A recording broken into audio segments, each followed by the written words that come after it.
আসসালামু আলাইকুম বন্ধুরা, কেমন আছো সবাই? নিশ্চয়ই ভালো আছো। ড্রাগন গাছের সঠিক যত্ন নেয়ার পরেও মাঝে মাঝে কিছু সমস্যা দেখা দেয়।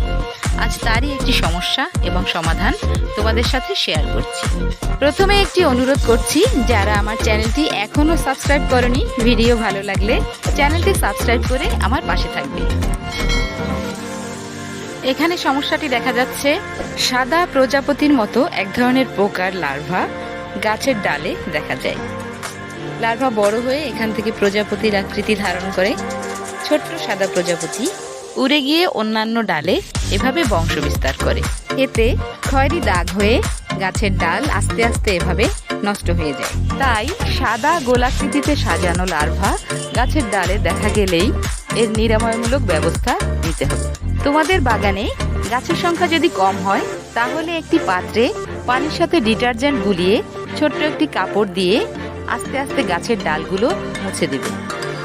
আর গাছ যদি অনেক বেশি হয়, অর্থাৎ এভাবে মোছা সম্ভব না হয়, সেক্ষেত্রে পানির ফোয়ারা দিয়ে ফুল স্পিডে গাছগুলোকে ধুয়ে দিতে হবে, যাতে লার্ভা গাছে থাকতে না পারে।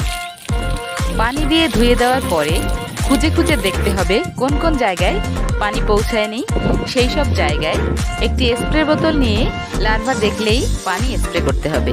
এই পদ্ধতি প্রয়োগ করলে তোমরা খুব সহজেই কোনো প্রকার কীটনাশক ছাড়াই সাদা পোকা দমন করতে পারবে। বন্ধুরা, আজকের মতো এ পর্যন্তই। ভিডিও শেষ করার আগে তোমাদেরকে দেখিয়ে দিচ্ছি এপ্রিল মাসের প্রথম সপ্তাহে আসা কুড়ি।